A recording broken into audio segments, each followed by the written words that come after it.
Fika tu hospitali ule mmoja ndo amefariki njiani. Mpenzi mtazamaji na mfuatiliaji wa channel hii, kama ni mara yako ya kwanza kuweza kupita katika ukurasa huu, ningependa uweze kusubscribe, kulike, kushare na kutani on notification ili kuweza kupata new updates ambazo tutakuwa tunaziweka hivi karibuni. Binafsi nimeumia, binafsi nimesikitishwa sana, hasa kwa upande wa jeshi la polisi kuua raia wasiokuwa na hatia. Nimeangalia klipu hii, imeniumiza, imenikumbusha mbali sana. Nashindwa hata kusema kwamba nianzie wapi. Zamani tulizoea kuona polisi walikuwa kweli wakifanya kazi ya kulinda raia pamoja na mali zao. Lakini leo hii polisi raia tunawaogopa. Polisi raia tunawaogopa sana, tena sana. Leo zamani nilikuwa nikiona polisi na nikiona shida, nilikuwa na uwezo wa kumkimbilia polisi na kuomba msaada kwamba aweze kunisaidia, kwa sababu niliamini kabisa polisi ndiyo chombo pekee ambacho kinaweza kanitetea pindi pale ambapo napata matatizo ya hapa na pale. Lakini nasikitika kuona polisi wa leo wamekuwa ni mwiba kwa raia. Wanatesa raia, wanawafanyia raia unyama wa kikatili. Tunakwenda wapi ndugu zanguni? Tunakwenda wapi? Kiukweli nimeona na nimesikitika sana baada ya hawa vijana ambao walipotea njia Arusha na mmoja wao kupoteza fahamu. Kweli hili swala ningependa ngazi za juu ziweze kuchukua hatua za kisheria juu ya askari ambao wamefanya unyanyasaji. Leo tunapinga ukatili wa kijinsia, tunapinga ukatili. Tunasema ukatili hapana, tunasema ubakaji hapana, tunasema mauaji hapana. Lakini polisi ndo wanaongoza kwa kufanya hivi vitendo. Watu wamepotea njia. Nyinyi ni vyombo wa usalama sawa, polisi mmekaa kwenye geti. Mpo kwa ajili ya kutetea raia. Kwa sababu binadamu naye ni mnyama. Mmewasachi kwenye begi, mmewakuta hawana kitu. Hawana silaha. Hawana kisu. Hawana hata chembe yoyote ambayo inaonyesha walikuwa ni majangili. Na wakawaeleza kwamba tumepotea njia wezenu. Mimi nilifikiri polisi moja kwa moja wangechukua jukumu la kuwaelekeza hawa vijana kwamba mnataka kufika wapi, na wangeelekeza njia ambayo inakokwenda. Lakini leo polisi ndio wamewatesa watu, imemuua huyu kijana. Hivi polisi ushawahi fiwa na mtoto? Naongea na wewe polisi ambaye umefanya vitendo au ambaye unafanya vitendo vya ukatili kwa watoto wa wenzako. Ushawahi fiwa mtoto? Familia imejisikiaje? Mwenye mtoto anajisikiaje? Na wewe unafurahi tu kumwaga damu ya watu kwa watu wasio. Kiukweli binafsi imenikumbusha mbali sana. Nimefikiria mbali.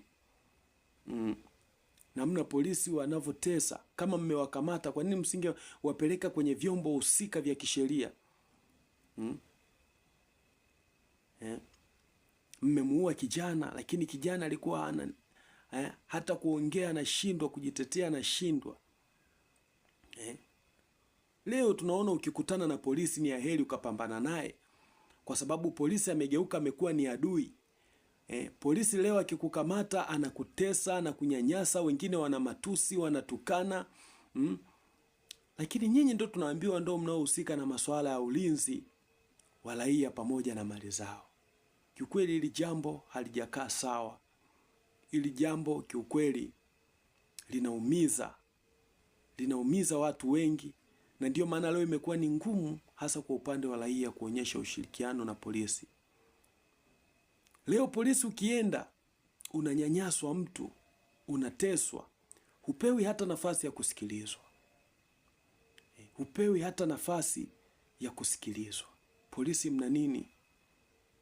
Polisi mnajenga kitu gani?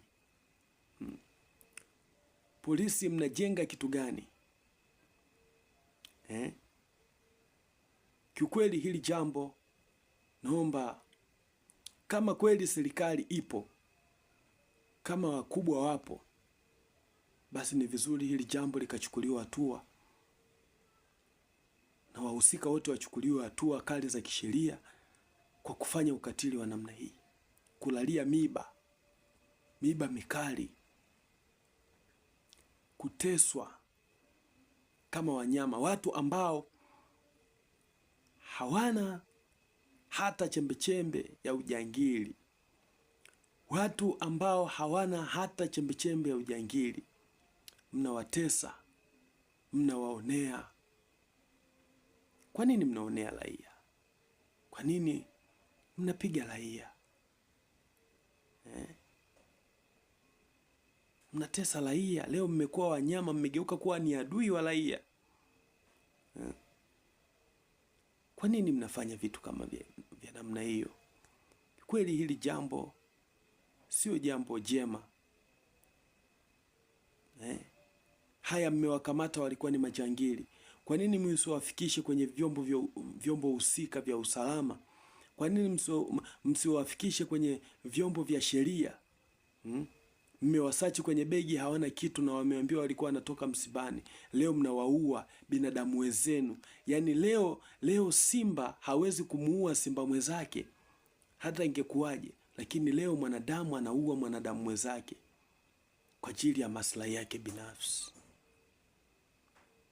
Hili jambo kiukweli sio jambo jema. Hili jambo limeniumiza na naamini limeumiza wao. Hebu angalia jinsi vijana wanavyosikitika. Hawa vijana wote wakipita wanajua polisi ni wauaji. Polisi ni wauaji. Kila wakipita wanasema polisi ni wauaji. Kikweli hili jambo sio jambo jema. Polisi, wewe ni raia kama mimi, au hizo ngundo zinakudanganya? Cheo ni dhamana tu ambayo umepewa na mtu. Cheo hicho muda wowote mwenye koti lake anaweza akanyang'anya koti lake na ukatia aibu. Inasikitisha na inaumiza sana. Inasikitisha na inaumiza sana. Ni jambo lisilokuwa jema kabisa. Ni jambo la kuumiza kabisa. Ni jambo ambalo linatakiwa likemewe na kupingwa kwa nguvu zote, kwa kila mtu na kwa kila Mtanzania. Kitendo cha polisi kutesa raia mpaka kufikia mtu anauawa na polisi, ambaye tulitegemea polisi angekuwa ndo msaada kwa raia pamoja na mali zake, lakini leo polisi imekuwa ni ulinzi wa watu wachache wenye navyo, na sisi tusiokuwa navyo walala hoi. Leo ndo tunateswa, tunanyanyaswa na polisi. Labda niseme tu kwa watu husika ambao mpo juu, kitu ambacho hamjui. Kiukweli polisi ni waonezi, na polisi ndio wanaopelekea pia kuichafuata serikali. Polisi ndio wanaopelekea hata kuichafua serikali na kuona kwamba serikali inafanya vitu visivyo vya kweli kwa sababu ya uonezi wa polisi, hasa huku mtaani. Leo polisi akitumwa aende akakamatwe mtu, anampiga Tanganyika jeki, anamnyanyasa mbele ya watoto, anaweza akatukana mbele ya watoto, anaweza yani anafanya vitu kwa sababu yeye ni polisi. Ngazi husika Ukitaka kuamini haya, hebu siku moja wewe ambao upo juu kwenye kiti cha juu, ambao upo na waangalia polisi, hebu jaribu siku moja kupita sehemu moja, milima fulani hivi, mlima Kitonga, ukaone jinsi polisi wanavyoonea raia. Hawa ndugu zetu wa IT wanavyoonewa na polisi, hawa madereva wanavyoonewa na polisi. Kiukweli wanafanya uonezi wa hali ya juu. Kwa polisi ndio wanaofanya kazi ya kuchafua serikali. Hata kama serikali ni safi, lakini inachafuliwa na polisi. Ukweli ni huo. Polisi ndio wanaoongoza kwa kufanya uonezi. Polisi ndio wanaoongoza kwa kuichafua serikali, kwa kujichukulia sheria mkononi pasipo kuwapeleka kwenye sehemu husika wale watuhumiwa, na saa nyingine kuwalazimisha wafanye vitu ambavyo hawawezi. Mimi nilikaa Central Police, polisi wana matusi, wanatukana matusi ya nguoni, kitu ambacho ni udhalilishaji. Hakuna sheria yoyote inayosema kwamba polisi anaruhusiwa kutukana raia, lakini polisi ndio wanaoongoza kwa matusi. Polisi wanatukana watu, polisi ndio wanaofanya unyanyasaji, na mwisho wa siku wale watu wanaotendewa vile vitendo wanaiona serikali kama haifanyi kazi, serikali haiwajibiki. Kumbe serikali inawajibika kwa asilimia zote, lakini watu wachache tu ndio wanaichafua, wanaitia doa serikali. Kwa ombi langu, hawa watu waliofanya mauaji ya hawa vijana ambao walipotea njia Ngorongoro wachukuliwe hatua, ili iwe fundisho kwa polisi wote wenye tabia kama hizi, kwa polisi wote ambao wananyanyasa raia. Naomba vyombo husika vichukue nafasi ya kuwahoji watu hawa, na mwisho wa siku naomba wachukuliwe hatua ili iwe fundisho, kwa sababu sheria ni msumeno kama tunavyosema, huwa inakata huku na huku. Haijalishi polisi umefanya kosa, lakini unapobainika umefanya kosa, basi na wewe unastahili pia kupelekwa kwenye vyombo husika. Leo bajaji wanavyoteswa na polisi, kuna bodaboda wanavyoteswa na polisi. Yaani polisi anaweza akaja akakuchukua ukamzungusha mji mzima, labda kutoka asubuhi mpaka jioni, alafu mwisho wa siku akakupa 5,000 kisa yeye ni polisi. Where we are going and where we are come from. Hii haijakaa sawa.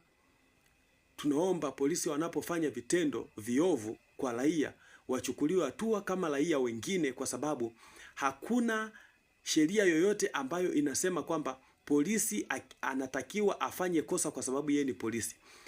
Wote tupo chini ya sheria, hakuna mtu ambaye yupo juu ya sheria. Asanteni sana.